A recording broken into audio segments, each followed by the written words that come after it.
पुस्तकालय कृष्ण भगवान के सर्वोच्च व्यक्तित्व अध्याय 13 लड़कों और बछड़ों की चोरी ब्राह्मण द्वारा। सुखदेव गोस्वामी बहुत प्रोत्साहित हुए जब महाराज परीक्षित ने उनसे पूछा कि 1 वर्ष बीत जाने के बाद तक ग्वालों ने अघासुर की मृत्यु पर चर्चा क्यों नहीं की। उन्होंने इस प्रकार समझाया, मेरे प्रिय राजा, आप अपनी जिज्ञासा से कृष्ण की दिव्य लीलाओं की विषय वस्तु को ताज़ा कर रहे हैं। ऐसा कहा जाता है कि कृष्ण के बारे में सुनने और जप करने में अपने मन, ऊर्जा, शब्द, कान आदि को लगातार लगाना भक्त का स्वभाव है। इसे कृष्ण भावनामृत कहा जाता है, और जो कृष्ण के बारे में सुनने और जप करने में निपुण है, उसके लिए विषय कभी भी खराब या पुराना नहीं होता है। भौतिक विषय वस्तु के विपरीत पालौकिक विषय वस्तु का यही महत्व है। भौतिक विषय वस्तु बासी हो जाती है, और एक निश्चित विषय को लंबे समय तक नहीं सुन सकता है, वह बदलाव चाहता है। लेकिन जहां तक विषय वस्तु का संबंध है, इसे नित्य नव नवायमन कहा जाता है। इसका मतलब यह है कि कोई भी भगवान के बारे में जप और सुन सकता है और कभी भी थका हुआ महसूस नहीं कर सकता है, लेकिन अधिक से अधिक सुनने के लिए ताज़ा और उत्सुक रहता है। जिज्ञासु और ईमानदार शिष्य को सभी गोपनीय विषय वस्तु का खुलासा करना आध्यात्मिक गुरु का कर्तव्य है। इस प्रकार सुखदेव गोस्वामी ने यह बताना शुरू किया कि 1 वर्ष बीत जाने तक अघासुर की हत्या पर चर्चा क्यों नहीं की गई।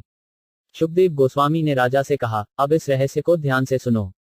अघासुर के मुंह से अपने मित्रों को बचाने और राक्षस को मारने के बाद भगवान कृष्ण अपने दोस्तों को यमुना के तट पर ले आए और उन्हें इस प्रकार संबोधित किया, मेरे प्यारे दोस्तों, जरा देखो कि यह स्थान दोपहर का भोजन करने और खेलने के लिए कितना अच्छा है।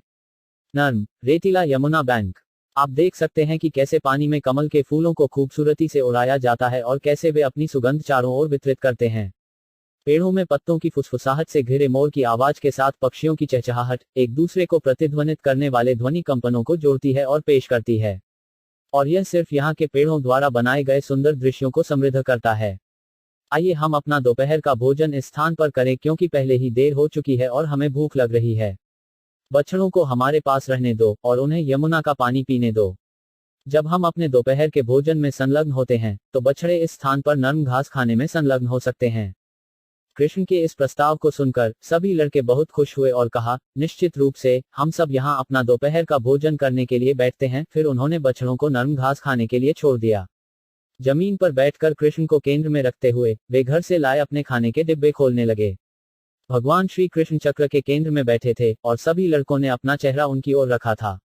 उन्होंने खाया और लगातार प्रभु को आमने सामने देखने का आनंद लिया। कृष्ण एक कमल के फूल की माला प्रतीत हुए और उनके आसपास के लड़के इसकी अलग अलग पंखुड़ियां प्रतीत हुए। लड़कों ने फूलों की पत्तियों और पेड़ों की छाल को इकट्ठा किया और अपना दोपहर का भोजन उन पर और साथ ही अपने लंच बॉक्स में रखा, और इस तरह उन्होंने कृष्ण के साथ संगति रखते हुए अपना दोपहर का भोजन करना शुरू किया। दोपहर का भोजन करते समय प्रत्येक लड़का कृष्ण के साथ विभिन्न प्रकार के संबंधों को प्रकट करने लगा और वे एक दूसरे की कंपनी का मजाक उड़ाते थे। जब भगवान कृष्ण इस प्रकार अपने दोस्तों के साथ दोपहर के भोजन का आनंद ले रहे थे, उनकी बांसुरी को उनके कपड़े के बेल्ट के भीतर उनके दाहिने तरफ धकेल दिया गया था और उनके बिगुल और बेंत को उनके कपड़े के बाईं ओर धकेल दिया गया था। उन्होंने अपनी बाईं हथेली में दही, मक्खन, चावल और फलों के सलाद के टुकड़ों से तैयार भोजन की एक गांठ पकड़ रखी थी, जिसे उनकी पंखुड़ी जैसी उंगलियों के जोड़ों से देखा जा सकता था। भगवान के सर्वोच्च व्यक्तित्व, जो सभी महान बलिदानों के परिणामों को स्वीकार करते हैं, हंस रहे थे और मजाक कर रहे थे, वृंदावन में अपने दोस्तों के साथ दोपहर के भोजन का आनंद ले रहे थे। और इस प्रकार स्वर्ग से देवताओं द्वारा दृश्य देखा जा रहा था। लड़कों के लिए वे केवल परम पुरुषोत्तम भगवान की संगति में दिव्य आनंद का आनंद ले रहे थे। उस समय पास में चरने वाले बछड़े नई घासों से आकर्षित होकर घने जंगल में प्रवेश कर गए और धीरे धीरे दृष्टि से ओझल हो गए। जब लड़कों ने देखा कि बछड़े पास में नहीं हैं, तो वे अपनी सुरक्षा के लिए डर गए और वे तुरंत चिल्लाए, कृष्ण, कृष्ण व्यक्तित्व के भय के हत्यारे हैं। हर कोई व्यक्ति के भय से डरता है, लेकिन व्यक्ति का भय कृष्ण से डरता है। कृष्ण शब्द का उच्चारण करके लड़कों ने एक ही बार में भयावह स्थिति को पार कर लिया। अपने महान स्नेह से कृष्ण नहीं चाहते थे कि उनके मित्र अपनी मनभावन दोपहर के भोजन की सगाई को छोड़ दें और बछड़ों की तलाश करें। इसलिए उन्होंने कहा, मेरे प्यारे दोस्तों, आपको अपने दोपहर के भोजन को बाधित करने की आवश्यकता नहीं है। आनंद लेते रहो। मैं व्यक्तिगत रूप से बछड़ों को खोजने जा रहा हूँ। इस प्रकार भगवान कृष्ण अभी भी अपने बाएं हाथ में दही चावल की एक गांठ लेकर गुफाओं और झाड़ियों में बछड़ों की खोज करने लगे। उसने पहाड़ के छेदों और जंगलों में खोज की, लेकिन वह उन्हें कहीं नहीं मिला। जिस समय अघासुर मारा गया था और देवता इस घटना को बड़े आश्चर्य से देख रहे थे, विष्णु की नाभि से निकले कमल के फूल से पैदा हुए ब्रह्मा भी देखने आए। उन्हें आश्चर्य हुआ कि कृष्ण जैसा छोटा लड़का इतना अद्भुत कार्य कैसे कर सकता है। यद्यपि उन्हें सूचित किया गया था कि छोटा चरवाहा लड़का भगवान का सर्वोच्च व्यक्तित्व था, वह भगवान के गौरवशाली लीलाओं को और देखना चाहता था, और इस प्रकार उसने सभी बछड़ों और चरवाहों को चुरा लिया और उन्हें एक अलग स्थान पर ले गया। इसलिए भगवान कृष्ण बछड़ों को खोजने के बावजूद उन्हें नहीं ढूंढ पाए, और उन्होंने यमुना के तट पर अपने प्रेमी को भी खो दिया, जहां वे अपना दोपहर का भोजन कर रहे थे। एक चरवाहे के रूप में भगवान कृष्ण ब्रह्मा की तुलना में बहुत कम थे, लेकिन क्योंकि वे भगवान के सर्वोच्च व्यक्तित्व हैं, वे तुरंत समझ सकते थे कि सभी बछड़ों और लड़कों को ब्रह्मा ने चुरा लिया था। कृष्ण ने सोचा, ब्रह्मा ने सभी लड़कों और बछड़ों को ले लिया है, मैं अकेला कैसे वृंदावन लौट सकता हूँ? माताएं व्यथित होंगी। इसलिए अपने दोस्तों की माताओं को संतुष्ट करने के लिए, साथ ही साथ भगवान के व्यक्तित्व की सर्वोच्चता के लिए ब्रह्मा को समझाने के लिए, उन्होंने तुरंत खुद को चरवाहे लड़कों और बछड़ों के रूप में विस्तारित किया। वेदों में कहा गया है कि भगवान ने अपनी ऊर्जा से पहले से ही इतने सारे जीवों में खुद को विस्तारित कर लिया है, इसलिए उसके लिए इतने सारे लड़कों और बछड़ों में खुद को फिर से विस्तारित करना बहुत मुश्किल नहीं था। उन्होंने खुद को उन लड़कों की तरह बनने के लिए विस्तारित किया, जो सभी अलग अलग विशेषताओं और चेहरे और शारीरिक बनावट के थे, और जो अपने कपड़ों और गहनों में और उनके व्यवहार और व्यक्तिगत गतिविधियों में भिन्न थे। दूसरे शब्दों में, हालांकि प्रत्येक लड़का एक व्यक्तिगत आत्मा होने के नाते पूरी तरह से अलग स्वाद, गतिविधियां और व्यवहार था, कृष्ण ने खुद को अलग अलग लड़कों के सभी अलग अलग पदों में विस्तारित किया। वे बछड़े भी बने, जो विभिन्न आकारों, रंगों, गतिविधियों आदि के भी थे। यह संभव था क्योंकि सब कुछ कृष्ण की ऊर्जा का विस्तार है। विष्णु पुराण में कहा गया है, परस्य ब्राह्मण शक्ते। ब्रह्मांडीय अभिव्यक्ति में हम वास्तव में जो कुछ भी देखते हैं, चाहे वह पदार्थ हो या जीवों की गतिविधियां, केवल भगवान की ऊर्जाओं का विस्तार है, क्योंकि गर्मी और प्रकाश आग के विभिन्न विस्तार हैं। इस प्रकार स्वयं को बालकों और बछड़ों के रूप में अपनी व्यक्तिगत क्षमताओं में विस्तारित करते हुए, और स्वयं के ऐसे विस्तारों से घिरे हुए, कृष्ण ने वृंदावन के गांव में प्रवेश किया।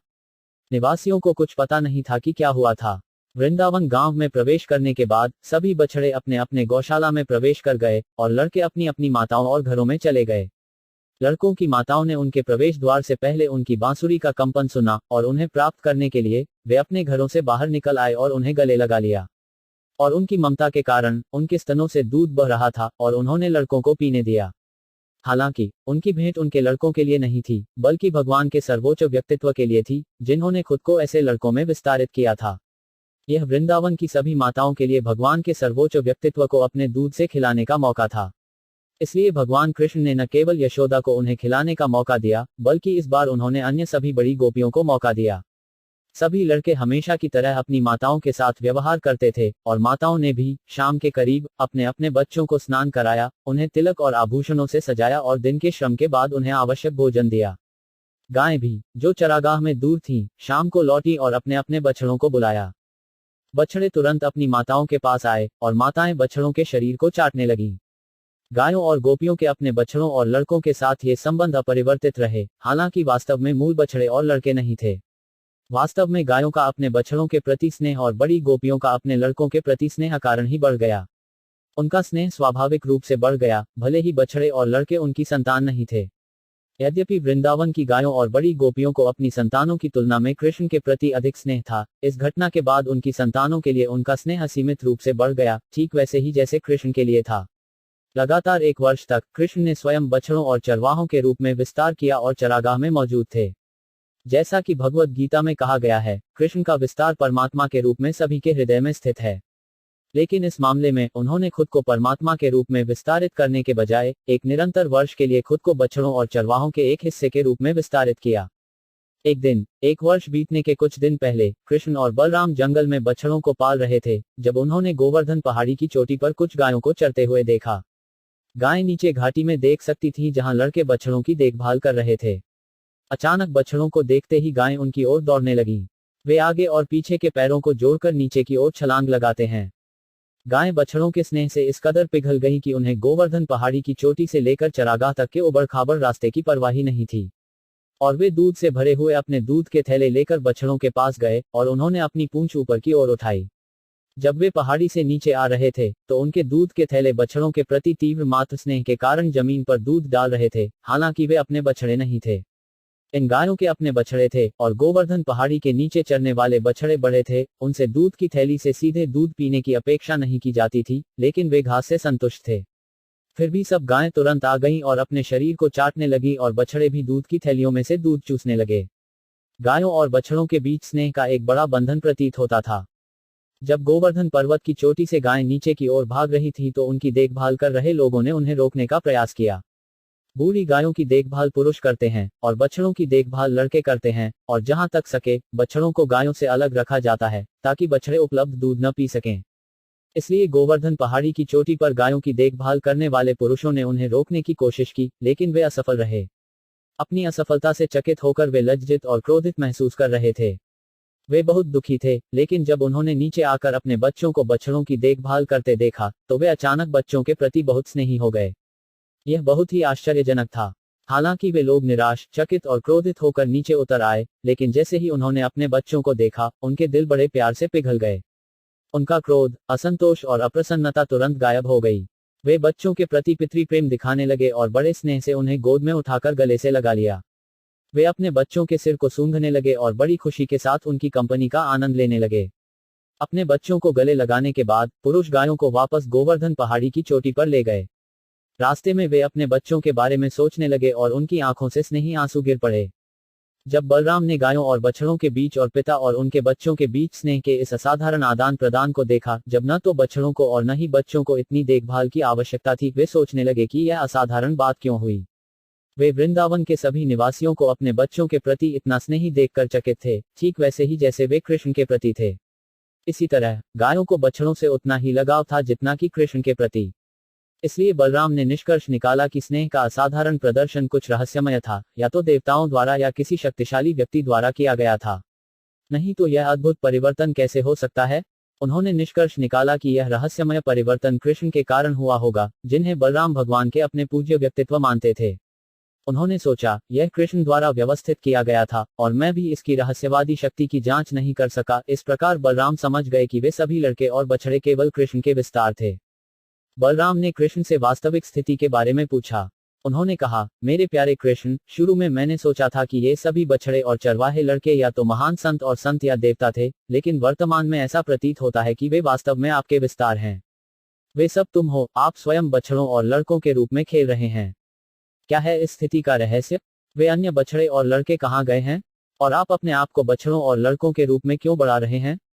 क्या आप कृपया मुझे बताएंगे कि इसका कारण क्या है? बलराम के अनुरोध पर कृष्ण ने संक्षेप में पूरी स्थिति की व्याख्या की, कैसे ब्रह्मा द्वारा बछड़ों और लड़कों को चुराया गया था और कैसे कृष्ण खुद को विस्तारित करके इस घटना को छुपा रहे थे ताकि लोगों को पता न चले कि मूल बछड़े और लड़के गायब थे। जब कृष्ण और बलराम बात कर रहे थे, ब्रह्मा एक क्षण के अंतराल के बाद उनके जीवन की अवधि के अनुसार लौट आए। हमें भगवत गीता से भगवान ब्रह्मा की जीवन अवधि की जानकारी है। 4 युगों की अवधि का 1000 गुना या 1000 वर्ष ब्रह्मा के 12 घंटे बनते हैं। इसी प्रकार ब्रह्मा के समय का एक क्षण हमारी सौर गणना के 1 वर्ष के बराबर है। ब्रह्मा की गणना के एक क्षण के बाद ब्रह्मा अपने लड़कों और बछड़ों को चुराने के कारण हुई मस्ती को देखने के लिए वापस आए, लेकिन उसे इस बात का भी डर था कि वह आग से खेल रहा है। कृष्ण उनके स्वामी थे और उन्होंने अपने बछड़ों और लड़कों को ले जाकर मनोरंजन के लिए शरारत की थी। वह वास्तव में चिंतित था, इसलिए वह बहुत देर तक दूर नहीं रहा। वह एक पल के बाद वापस आया। उसकी गणना के अनुसार उन्होंने देखा कि सभी लड़के और बछड़े कृष्ण के साथ उसी तरह खेल रहे थे जैसे वह उन पर आए थे। हालांकि उन्हें विश्वास था कि वह उन्हें ले गए थे और अपनी रहस्यवादी शक्ति के जादू के तहत उन्हें सुला दिया था। ब्रह्मा सोचने लगे, मेरे द्वारा सभी लड़कों और बछड़ों को ले लिया गया था और मुझे पता है कि वे अभी भी सो रहे हैं। यह कैसे है कि लड़कों और बछड़ों का एक समान जत्था कृष्ण के साथ खेल रहा है? क्या ऐसा नहीं है कि वे मेरी रहस्यवादी शक्ति से प्रभावित नहीं हैं? क्या वे लगातार 1 साल से कृष्ण के साथ खेल रहे हैं? ब्रह्मा ने यह समझने की कोशिश की कि वे कौन थे और कैसे वे उसकी रहस्यवादी शक्ति से अप्रभावित थे, लेकिन वह इसका पता नहीं लगा सके। दूसरे शब्दों में, वह स्वयं अपनी रहस्यवादी शक्ति के प्रभाव में आ गया। उसकी रहस्यमय शक्ति का प्रभाव अंधेरे में बर्फ या दिन में एक चमक की तरह दिखाई दिया। रात के अंधेरे के दौरान ग्लोवॉर्म कुछ चमकदार शक्ति दिखा सकता है और एक पहाड़ी की चोटी पर या जमीन पर ढेर बर्फ दिन के समय चमक सकता है, लेकिन रात में बर्फ में चांदी की चमक नहीं होती है और न ही दिन में चमक की कोई रोशनी होती है। इसी तरह जब ब्रह्मा द्वारा प्रदर्शित छोटी रहस्यवादी शक्ति कृष्ण की रहस्यवादी शक्ति के सामने थी, तो वह रात में बर्फ या दिन में एक चमक की तरह थी। जब एक छोटी रहस्यवादी शक्ति वाला व्यक्ति अधिक रहस्यवादी शक्ति की उपस्थिति में शक्ति दिखाना चाहता है, तो वह अपने प्रभाव को कम कर देता है, वह इसे नहीं बढ़ाता। यहाँ तक ब्रह्मा जैसे महान व्यक्तित्व, जब उन्होंने कृष्ण के सामने अपनी रहस्यवादी शक्ति दिखाना चाहा, वे भी हास्यास्पद हो गए। इस प्रकार ब्रह्मा अपनी रहस्यवादी शक्ति के बारे में भ्रमित थे। ब्रह्मा को यह समझाने के लिए कि वे सभी बछड़े और लड़के मूल नहीं थे, बछड़े और लड़के जो कृष्ण के साथ खेल रहे थे, विष्णु रूपों में बदल गए। वास्तव में मूल वाले ब्रह्मा की रहस्यवादी शक्ति के जादू में सो रहे थे, लेकिन वर्तमान वाले, जिन्हें ब्रह्मा ने देखा, वे सभी कृष्ण या विष्णु के तत्काल विस्तार थे। विष्णु कृष्ण का विस्तार है, इसलिए विष्णु रूप ब्रह्मा के सामने प्रकट हुए। सभी विष्णु रूप नीले रंग के थे और पीले वस्त्र पहने हुए थे। उन सभी के 4 हाथ क्लब, डिस्क, कमल के फूल और शंख से सजाए गए थे। उनके सिरों पर मणियों से जड़े हुए सुनहरे टोपियां चमक रही थीं, उन्हें मोतियों और झुमके से सजाया गया था और सुंदर फूलों की माला पहनाई गई थी। उनकी छाती पर श्रीवत्स का निशान था, उनकी भुजाओं को बाजूबंद और अन्य गहनों से सजाया गया था, और उनकी गर्दन शंख की तरह थी। उनके पैरों को घंटियों से सजाया गया था, उनकी कमर को सोने की बैल से, और उनकी उंगलियों को गहनों से सजाया गया था। ब्रह्मा ने यह भी देखा कि प्रत्येक भगवान विष्णु के पूरे शरीर पर, कमल के पैरों से लेकर सिर के शीर्ष तक, तुलसी के ताजे पत्ते और कलियां फेंकी गई थीं। विष्णु रूपों की एक और महत्वपूर्ण विशेषता यह थी कि वे सभी दिव्य रूप से सुंदर दिख रहे थे। उनकी मुस्कान चांदनी की तरह थी, और उनकी नजर सूरज के जल्दी उगने जैसी थी। केवल अपनी दृष्टि से उन्होंने स्वयं को अज्ञान और रजोगुण के गुणों के निर्माता और अनुरक्षक होने के रूप में दिखाया। विष्णु अच्छाई की विधा का प्रतिनिधित्व करते हैं, ब्रह्मा रजोगुण की विधा और भगवान शिव अज्ञान की विधा का प्रतिनिधित्व करते हैं। इसलिए ब्रह्मांडीय अभिव्यक्ति में सब कुछ के अनुचर के रूप में विष्णु ब्रह्मा और भगवान शिव के निर्माता और अनुचर भी हैं। भगवान विष्णु के इस प्रकटीकरण के बाद ब्रह्मा ने देखा कि कई अन्य ब्रह्मा और शिव और देवता और यहाँ तक चींटियों से लेकर तुच्छ जीव और बहुत छोटे तिनके, सभी गतिमान और अचल जीव भगवान विष्णु के चारों ओर नृत्य कर रहे थे। उनका नृत्य विभिन्न प्रकार के संगीत के साथ था, और वे सभी भगवान विष्णु की पूजा कर रहे थे। ब्रह्मा ने महसूस किया कि वे सभी विष्णु रूप रहस्यवादी शक्ति में पूर्ण थे, परमाणु की तरह छोटा होने से लेकर ब्रह्मांडीय अभिव्यक्ति की तरह अनंत बनने तक की पूर्णता तक। विष्णु के व्यक्ति में ब्रह्मा, शिव, सभी देवताओं और ब्रह्मांडीय अभिव्यक्ति के 24 तत्वों की सभी रहस्यमय शक्तियों का पूरी तरह से प्रतिनिधित्व किया गया था। भगवान विष्णु के प्रभाव से सभी अधीनस्थ रहस्यवादी शक्तियां उनकी पूजा में लगी हुई थीं। समय, स्थान, ब्रह्मांडीय अभिव्यक्ति, सुधार, इच्छा, गतिविधि और भौतिक प्रकृति के 3 गुणों द्वारा उनकी पूजा की जा रही थी। भगवान विष्णु, ब्रह्मा ने भी महसूस किया, सभी सत्य, ज्ञान और आनंद का भंडार है। वह 3 पालौकिक विशेषताओं अर्थात अनंत काल, ज्ञान और आनंद का संयोजन है, और वह उपनिषदों के अनुयायियों द्वारा पूजा की वस्तु है। ब्रह्मा ने महसूस किया कि विष्णु रूपों में परिवर्तित लड़कों और बछड़ों के सभी विभिन्न रूपों को उस प्रकार के रहस्यवाद द्वारा परिवर्तित नहीं किया गया था जिसे एक योगी या एक देवता अपने में निवेशित विशिष्ट शक्तियों द्वारा प्रदर्शित कर सकते हैं। बछड़े और लड़के विष्णु मूर्ति या विष्णु रूपों में परिवर्तित हुए, विष्णु माया या विष्णु की ऊर्जा का प्रदर्शन नहीं थे, बल्कि स्वयं विष्णु थे। विष्णु और विष्णु माया की संबंधित योग्यताएं आग और गर्मी की तरह हैं। उष्णता में अग्नि का गुण है, अर्थात उष्णता, और फिर भी गर्मी आग नहीं है। लड़कों और बछड़ों के विष्णु रूपों की अभिव्यक्ति गर्मी की तरह नहीं थी बल्कि आग थी, वे सभी वास्तव में विष्णु थे। वस्तुतः विष्णु की योग्यता पूर्ण सत्य, पूर्ण ज्ञान और पूर्ण आनंद है। भौतिक वस्तुओं के साथ एक और उदाहरण दिया जा सकता है, जो कई रूपों में परिलक्षित होता है। उदाहरण के लिए, सूर्य कई जलपोतों में परिलक्षित होता है, लेकिन कई बर्तनों में सूर्य का प्रतिबिंब वास्तव में सूर्य नहीं होता है। बर्तनों में सूर्य से कोई वास्तविक गर्मी या प्रकाश नहीं होता है, हालांकि वे सूर्य की तरह दिखाई देते हैं। लेकिन कृष्ण ने जिन रूपों को ग्रहण किया वे प्रत्येक पूर्ण विष्णु थे। इस संबंध में प्रयुक्त विशिष्ट शब्द सत्य ज्ञान आनंद है। सत्य का अर्थ है सत्य, ज्ञान, पूर्ण ज्ञान, अनंत, असीमित, और आनंद, पूर्ण आनंद। भगवान के परम व्यक्तित्व की महिमा इतनी महान है कि उपनिषदों के अवैयक्तिक अनुयायी उन्हें समझने के लिए ज्ञान के मंच तक नहीं पहुंच सकते। विशेष रूप से भगवान के दिव्य रूप निर्विशेषवादियों की पहुंच से बाहर हैं, जो केवल उपनिषदों के अध्ययन से ही समझ सकते हैं कि परम सत्य पदार्थ नहीं है, या भौतिक रूप से प्रतिबंधित नहीं है।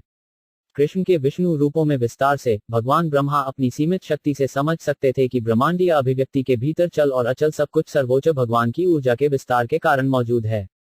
जब ब्रह्मा इस प्रकार अपनी सीमित शक्ति में चकित और 11 इंद्रियों के भीतर अपनी सीमित गतिविधियों के प्रति सचेत थे, तो उन्हें एहसास हुआ कि वे भी एक कठपुतली की तरह भौतिक ऊर्जा की रचना थे। जिस प्रकार कठपुतली में नृत्य करने की कोई स्वतंत्र शक्ति नहीं होती है, लेकिन वह कठपुतली गुरु के निर्देश के अनुसार नृत्य करता है, इसलिए देवता और जीव सभी भगवान के सर्वोच्च व्यक्तित्व के अधीन हैं। जैसा कि चैतन्य चरितामृत में कहा गया है, एकमात्र स्वामी कृष्ण हैं, और अन्य सभी उनके सेवक हैं। सारा संसार भौतिक जादू की लहरों के नीचे है, और प्राणी पानी में तिनके की तरह तैर रहे हैं। इसलिए अस्तित्व के लिए उनका संघर्ष जारी है। लेकिन जैसे ही कोई सचेत हो जाता है कि वह भगवान के सर्वोच्च व्यक्तित्व का शाश्वत सेवक है, यह माया या अस्तित्व के लिए भ्रमपूर्ण संघर्ष तुरंत बंद हो जाता है। भगवान ब्रह्मा, जिनका विद्या की देवी पर पूर्ण नियंत्रण है और जिन्हें वैदिक ज्ञान में सर्वश्रेष्ठ अधिकारी माना जाता है, इस प्रकार भगवान के सर्वोच्च व्यक्तित्व द्वारा प्रकट असाधारण शक्ति को समझने में असमर्थ होने के कारण भ्रमित थे। सांसारिक दुनिया में ब्रह्मा जैसा व्यक्तित्व भी सर्वोच्च भगवान की रहस्यवादी शक्ति को समझने में असमर्थ है। न केवल ब्रह्मा समझने में असफल रहे, बल्कि कृष्ण द्वारा उनके सामने प्रकट किए जा रहे प्रदर्शन को देखकर भी हैरान थे। कृष्ण ने ब्रह्मा पर दया की क्योंकि यह देखने में असमर्थ थे कि कैसे कृष्ण विष्णु के रूपों को प्रदर्शित कर रहे थे और खुद को बछड़ों और चरवाहों में बदल रहे थे, और इस प्रकार विष्णु विस्तार को पूरी तरह से प्रकट करते हुए उन्होंने अचानक योगमाया के अपने पर्दे को दृश्य पर खींच लिया। भगवद गीता में कहा गया है कि योगमाया द्वारा फैलाए गए पर्दे के कारण भगवान के सर्वोच्च व्यक्तित्व दिखाई नहीं दे रहे हैं। जो वास्तविकता को ढकता है वह है महामाया या बाहरी ऊर्जा, जो एक बद्ध आत्मा को ब्रह्मांडीय अभिव्यक्ति से परे भगवान के सर्वोच्च व्यक्तित्व को समझने की अनुमति नहीं देती है। लेकिन वह ऊर्जा जो आंशिक रूप से भगवान के परम व्यक्तित्व को प्रकट करती है और आंशिक रूप से किसी को देखने की अनुमति नहीं देती है, योगमाया कहलाती है। ब्रह्मा कोई साधारण बद्ध आत्मा नहीं है। वह अन्य सभी देवताओं से कहीं अधिक श्रेष्ठ है, और फिर भी वह भगवान के सर्वोच्च व्यक्तित्व के प्रदर्शन को नहीं समझ सका, इसलिए कृष्ण ने स्वेच्छा से किसी और शक्ति को प्रकट करना बंद कर दिया। बद्ध जीव न केवल मोहित हो जाता है बल्कि समझने में पूर्णतः असमर्थ होता है। योगमाया का पर्दा इसलिए खींचा गया ताकि ब्रह्मा अधिक से अधिक भ्रमित न हो। जब ब्रह्मा अपनी व्याकुलता से मुक्त हुए तो वे लगभग मृत अवस्था से जागते हुए प्रतीत हुए और उन्होंने बड़ी कठिनाई से अपनी आंखें खोलना शुरू किया। इस प्रकार वह बाह्य ब्रह्मांडीय अभिव्यक्ति को सामान्य आंखों से देख सकता था। उन्होंने अपने चारों ओर वृंदावन का उत्कृष्ट दृश्य देखा, पेड़ों से भरा, जो सभी जीवों के लिए जीवन का स्रोत है। वे वृंदावन की दिव्य भूमि की सराहना कर सकते थे, जहां सभी जीव सामान्य प्रकृति से परे हैं। वृंदावन के जंगल में बाघ जैसे क्रूर जानवर भी हिरण और इंसानों के साथ शांति से रहते हैं। वह समझ सकता था कि भगवान के सर्वोच्च व्यक्तित्व की उपस्थिति के कारण वृंदावन अन्य सभी स्थानों से परे है और वासना और लालच से मुक्त है। इस प्रकार ब्रह्मा ने श्री कृष्ण को, भगवान के सर्वोच्च व्यक्तित्व को, एक छोटे चरवाहे लड़के की भूमिका निभाते हुए पाया। उसने अपने बाएं हाथ में भोजन की एक गांठ के साथ उस छोटे बच्चे को देखा, अपने दोस्तों और बछड़ों को खोज रहा था, जैसा कि वह वास्तव में 1 साल पहले कर रहा था, उनके गायब होने के बाद। तुरंत ब्रह्मा अपने महान हंसवाहक से उतरे और सोने की छड़ी की तरह भगवान के सामने गिर गए। वैष्णवों के बीच सम्मान देने के लिए इस्तेमाल किया जाने वाला शब्द दशावत है। इस शब्द का अर्थ है छड़ी की तरह गिरना। व्यक्ति को श्रेष्ठ वैष्णव का सम्मान सीधे नीचे गिरकर करना चाहिए, अपने शरीर के साथ एक छड़ी की तरह। तो ब्रह्मा सम्मान देने के लिए एक छड़ी की तरह भगवान के सामने गिर गए, और क्योंकि ब्रह्मा का रंग सुनहरा है, वे भगवान कृष्ण के सामने पड़ी एक सोने की छड़ी की तरह प्रतीत हुए। ब्रह्मा के सिर पर चारों टोपों ने कृष्ण के चरण कमलों को छुआ। ब्रह्मा बहुत प्रसन्न होकर आंसू बहाने लगे और उन्होंने अपने आंसुओं से कृष्ण के चरण कमलों को धोया। प्रभु के अद्भुत कार्यों को याद करते हुए वह बार बार गिरे और उठे। बहुत देर तक प्रणाम करने के बाद ब्रह्मा ने खड़े होकर अपनी आंखों पर हाथ फेर लिया। अपने सामने प्रभु को देखकर वह कांपते हुए बड़े सम्मान, नम्रता और ध्यान से प्रार्थना करने लगा। इस प्रकार कृष्ण के 13वें अध्याय, ब्रह्मा द्वारा लड़कों और बछड़ों की चोरी का भक्ति वेदांत का अर्थ समाप्त होता है।